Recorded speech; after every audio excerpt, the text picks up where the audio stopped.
নমস্কার বন্ধুরা, গল্পের মহলে সকলকে স্বাগত। প্রিয় বন্ধুরা, মজার মজার গল্পের আসরে সকলকে স্বাগত।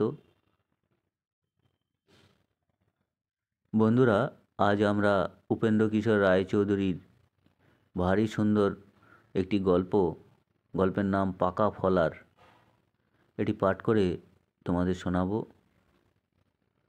তো চলো শুরু করা যাক।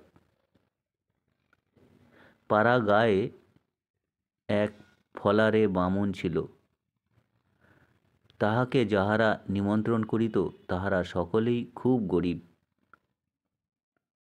দই চিড়ের বেশি কিছু দেবার তাদের ক্ষমতা ছিল না। ব্রাহ্মণ শুনিয়াছিল দই চিড়ের ফলারের চাইতে পাকা ফলারটা বেশ ভালো।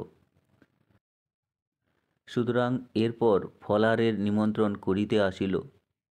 তাকে সে বলিল পাকা ফলার খাওয়াতে হবে। সে বেচারা গরিব লোক, পাকা ফলার সে কোথা হইতে দিবে? মশাই, পাকা ফলার দেওয়া কি যার তার কাজ? রাজারা হলে তবে পাকা ফলার দিতে পারে। এই কথা শুনিয়া ব্রাহ্মণ বলিল, তবে রাজা যেখানে থাকে সেখানে গিয়ে আমি পাকা ফলার খাব। ব্রাহ্মণ পাকা ফলার খাইবার জন্য রাজার বাড়িতে চলিয়াছে। পথে যাহাকে দেখে তাহাকেই জিজ্ঞাসা করে, হাঁ গো, রাজার বাড়িটা কোনখানটায়? একজন তাহাকে রাজার বাড়ি দেখাইয়া বলিল, উই যে পাকা বাড়ি দেখছ, উইটে রাজার বাড়ি। ব্রাহ্মণ পাকা ফলার যেমন খাইয়াছে, পাকা বাড়িও তেমনি দেখিয়াছে। সুতরাং পাকা বাড়ির কথা শুনিয়া যে ভারী আশ্চর্য হইয়া রাজার বাড়ির দিকে তাকাইল, সে দেশের সব লোকেরাই কুঁড়ে ঘরে খালি রাজার একটি সুন্দর পাকা বাড়ি ছিল। রাজার বাড়ি দেখিয়া ব্রাহ্মণের মুখ লাল পড়িতে লাগিল। সে গদগদ স্বরে বলিল, আহা, পাকা বাড়ি তো বটে, হবে না কেন? সে যে রাজা, তাই তো অমন বাড়িতে থাকে। ওটা তৈরি করতে জানিস নে কত ক্ষীর, ছানা আর চিনি লেগেছিল। এ মনে করিয়া ব্রাহ্মণ তাড়াতাড়ি গিয়া রাজার বাড়ির একটা কোণ কামড়াইয়া ধরিল। আবার তখনই হু হু করিয়া কামড় ছাড়িয়া দিল। তারপর সে ভাবিতে লাগিল, তাই তো এই পাকা ফলারের এত নাম। আর খানিক ভাবিয়া সে বলিল, ওহ হো, বুঝেছি, নারকেলের মতো আর কি। ওটা ওর খোলা, আসল জিনিসটা ভেতরে আছে। এই বলিয়া সে আগের চাইতে দ্বিগুণ উৎসাহে কামড়াইতে আরম্ভ করিল। তাহার দুইটা দাঁত ভাঙিয়া গেল, তাহাতে গ্রাহ্য নেই। কামড়াইতে কামড়াইতে সে কোণের অনেকখানি ভাঙিয়া ফেলিল, আর মনে করিতেছে যে আর বেশি দেরি নেই, এরপরই পাকা ফলার আসবে। এমন সময় কোথা হইতে মস্ত পাগড়িওয়ালা দারোয়ান আসিয়া তাহাকে ধরিয়া ফেলিল। আরে ঠাকুর, কা করতে হো, এই বলিয়া দারোয়ান তাহাকে রাজার নিকট লইয়া চলিল। দারোয়ানের কাছে সকল কথা শুনিয়া রাজা বলিল, কি ঠাকুর, ওখানে কি করিছিলে? ব্রাহ্মণ উত্তর করিল, মহারাজ, আমি পাকা ফলার খাচ্ছিলুম। কলাটা না ভাঙতেই এই বেটা দারোয়ান আমাকে ধরে এনেছে। এই কথা শুনিয়া রাজামশাই হো হো করিয়া হাসিতে লাগিলেন, আর বেশ বুঝিতে পারিলেন যে ঠাকুরের পেটে অনেক বুদ্ধি। যা হোক, তাহার সাদাসিধে কথাগুলো রাজার বেশ ভালো লাগিল। সুতরাং তিনি হুকুম দিলেন যে এই ব্রাহ্মণকে পেট ভরিয়া পাকা ফলার খাইবার মতো ময়দা, ঘি আর মিঠাই দাও। ব্রাহ্মণ মনের সুখে রাজাকে আশীর্বাদ করিতে করিতে ময়দা, ঘি আর মিঠাই লইয়া ঘরে ফিরিল। আসিবার সময় বলিয়া আসিল যে পাকা ফলার খাইয়া আবার রাজামশাইকে আশীর্বাদ করিতে আসিব। পরদিন সকালে রাজামশাই মুখ হাত ধুইয়া সভায় আসিয়াই সেই ব্রাহ্মণকে দেখিয়া জিজ্ঞাসা করিলেন, কি ঠাকুর, কাল পাকা ফলার কেমন খেলে? ব্রাহ্মণ বলিল, মহারাজ, অতি চমৎকার খেয়েছি। পাকা ফলার কি? আর মন্দ হতে পারে? গুঁড়োগুলো আগে গলায় বড্ড আটকাচ্ছিল, জল দিয়ে গুলে নিতে শেষে তরল হলো, কিন্তু অর্ধেক খেতে না খেতেই বমি হয়ে গেল। ময়দা আর ঘি দিয়া লুচি তৈয়ারি করিতে হয় ব্রাহ্মণ বেচারা তাহা জানিত না।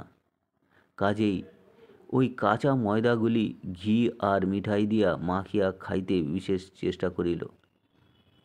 সহজে তরল হয় না দেখিয়া আবার সহজে জল মিশাইয়াছে। খাইতে তার খুব ভালো লাগিয়াছিল, তবে পেটে রহিল না, এই যা দুঃখ। রাজা দেখিলেন লুচি নিজে তৈয়ারি করিয়া খাইতে হইলে আর ব্রাহ্মণের ভাগ্যে পাকা ফল আর ঘটিত না।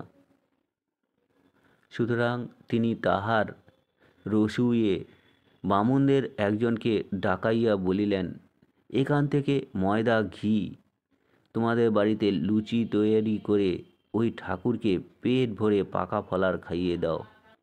আমি ফলার তৈরি করে রাখব, বিকেলে আসিয়া আপনি খাবেন। আমি বাড়ি থাকব না, আমার ছেলে আপনাকে খেতে দেবে এখন।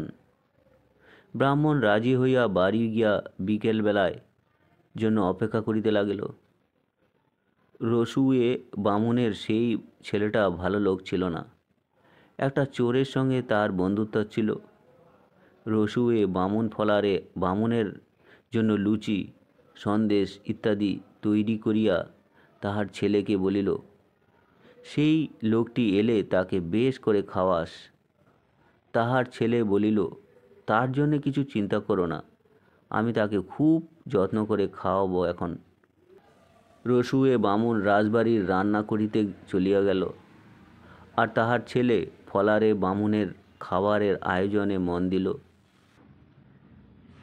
2 সেরের বেশি লুচি আর তাহার মতো তরকারি মিঠাই ইত্যাদি প্রস্তুত হইয়াছিল। খান চারেক লুচি আর খানিক তরকারি ফলারে বামুনের জন্য রাখিয়া আর সমস্ত সেই হতভাগা ও তাহার বন্ধু আর নিজেদের জন্য রাখিয়া দিল। ফলারে বামুন আসিল, পরে সেই 4খানা লুচি তাহাকে খাইতে দিল। সে বেচারার জন্মেও লুচি খায় নাই, তাহাতে আবার এমন চমৎকার লুচি রাজার বামুন ঠাকুর তৈরি করিয়াছে। এমন জিনিস 2-4খানি মাত্র খাইয়া তাহার পেট তো ভরিলই না, বরং তাহার ক্ষুধা আরও বাড়িয়া গেল। সে খালি দুঃখ করিতে লাগিল, আহা, আর যদি খান কতক দিত। রসুয়ে বামুনের বাড়ি হইতে বাহির হইয়া ফলারে বামুন রাস্তা দিয়া চলিল। চলে আর খালি বলে, আহা, আর যদি খান কতেক দিত। এখন সময় হইয়াছে কি রাজার প্রধান ভাণ্ডারী সেই রাস্তা দিয়ে চলিয়াছে। সে নিজের হাতে সেই দিন সকালবেলায় ওই ফলারে বামুনের জন্য পুরো 2 সের ময়দা ও তাহার মতো অন্য সব জিনিস মাপিয়া দিয়াছে। ফলারে বামুনের মুখে ওই কথা শুনিয়া সে জিজ্ঞাসা করিল, কি ঠাকুরমশাই, সত্যি কি আরও খান কতেক দিত? ফলারে বামুন বলিল, বাবা, আমি পাকা ফলারের কথা বলিয়েছি। রাজামশাই চিরজীবী হন, আমাকে এমন জিনিস খাইয়াছেন, খালি যদি মনে হয় আর খান কতেক হতো। ভাণ্ডারী জিজ্ঞাসা করিল, আপনাকে কখানা দিয়েছিল?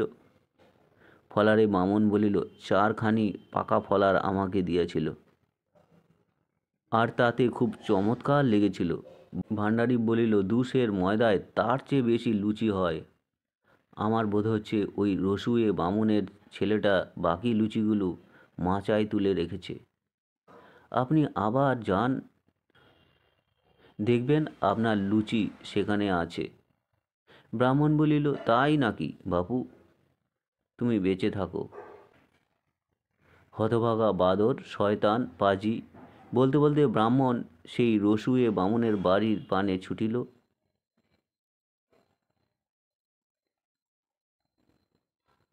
গালিগুলি অবশ্য ভাণ্ডারীকে দেয়নি, রসুয়ে বামুনের ছেলেকে দিয়েছিল।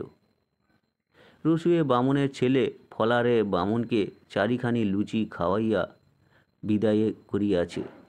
তারপরে সে চোর বন্ধুর কাছে গিয়েছিল। সেখানে গিয়া সে চোরকে বলিল, বন্ধু, ঢের লুচি তৈরি করে মাচার উপর রেখে এসেছি, তুমি শিগগিরই যাও। আমি ওই রাজার কাছ থেকে একটা জিনিস নিয়ে এক্ষুনি আসছি। চোর রসুয়ে বামনের মাচার উপর উঠিয়া সবে লুচির ঢাকনা খুলিতে যাইবে, এমন সময় ফলারে বামন আসিয়া উপস্থিত। এবারে কথাবার্তা নেই, একেবারে মাচায় গিয়া উঠিল। চোর মুশকিলে পড়িল। লুকাইবার তো স্থান নেই, পালাইবারও পথ নাই। এখন সে যায় কোথায়? শেষটা আর কি? মাচার কোণে একটা কাঠের থাম জড়াইয়া কোনো রকমে বেমালুম হইয়া থাকিতে চেষ্টা করিতে লাগিল। একে সন্ধেকাল, তাহাতে আবার ফলারে বামন নিতান্তই সাদাসিধে লোক। লুচি খাইবার জন্য তাহার মনটা যার পর নাই ব্যস্ত হইয়াছে। সুতরাং চোরকে সে দেখিতে পাইল না। ফলারে বামুন সামনে লুচি, সন্দেশ, তরকারি, মিঠাই সাজানো দেখিয়া খাইতে বসিয়া গেল। পেটে যত ধরিল সে তত খাইল, আর একটি হজমি গুলির স্থানও নাই। এমন সময় ভারী একটা মজা হইল। রসুয়ে বামুনের ছেলেও বাজার হইতে ফিরিয়া আসিয়াছে, আর ঠিক সেই সময়ে রসুয়ে বামুনও আসিয়াছে। অন্যদিন সে প্রায় দুপুর রাত্রের পূর্বে ফিরে আসে না, কিন্তু সেদিন সে ভুলিয়া একটা ঝাঁঝরা ফেলিয়া দিয়াছিল, সেটার ভারী দরকার। ছেলে আশ্চর্য হইয়া জিজ্ঞাসা করিল, বাবা, তুমি এখনই ফিরে এলে? রসুয়ে বামন বলিল, ঝাঁঝরা ফেলে দিয়েছিলুম, তাই নিতে এসেছি। এতক্ষণ ফলারে বামনের পেট এত বোঝাই হয়েছে যে আর একটু হলেই তাহার দম আটকায়। পিপাসায় গলা শুকাইয়া গিয়াছে, কিন্তু সেখানে জল নেই। সে জল জল বলিয়া চেঁচাইতে চেষ্টা করিল, কিন্তু ভালো করিয়া কথাটা ফুটিল না। রসুয়ে বামন তার ছেলেকে বলিল, ওটা কী রে? চাইল। সে বলিল, বাবা, ওটা নিশ্চয়ই ভূত, তা নইলে মাচায় থেকে অমন বিশ্রী আওয়াজ দেবে কেন? ভূতের কথা শুনিয়া রসুয়ে বামন কাঁপিতে লাগিল। আরও মুশকিলের কথা এই যে ভূতটা জল চাইতেছে। তাহার কাছে জল লইয়া যাইতে কিছুতেই ভরসা হইতেছে না, অথচ জল না পাইলে সে নিশ্চয়ই ভয়ানক চটিয়া যাইবে। তা সে কি করে, তাহার ঠিক কি? ছেলের ভারী ইচ্ছে যে ভূতকে জল দিয়া আসে, কিন্তু রসুয়ে বামন বলিল, তা হবে না, যদি তোর ঘাড় ভেঙে দেয়। এই সময় তাহার মনে হইল যে মাচার উপর কয়েকটা নারকেল ছড়ানো আছে। সুতরাং সে ভূতকে বলিল, মাচায় নারকেল গাছ আছে, থামে আশ্রে ভেঙে খাও। ফলারে বামনের হাতের কাছেই নারকেলগুলো ছিল। সে তাহার হাতে লইয়া থামে আশ্রাইয়া ভাঙিতে গেল, আর যে থাম জড়াইয়া চোর দাঁড়াইয়াছিল বামন পিপাসার চোটে থাম মনে করিয়া সেই চোরের মাথাতেই নারকেল আশ্রাইয়া বসিয়াছে, আর তাহাতে ভয়ানক চমকাইয়া গিয়া ব্রাহ্মণ আর চোর ধরা পড়িল। রসুয়ে বামন তার ছেলেকে সেই ঝাঁঝরা দিয়ে এমন ঠ্যাঙাইল যে কি আর বলিব। তো বন্ধুরা, এই ছিল আজকের গল্প। গল্পগুলো যদি ভালো লাগে চ্যানেলটির পাশে থাকবে, সাবস্ক্রাইব করবে। সকলে ভালো থাকবে, ধন্যবাদ।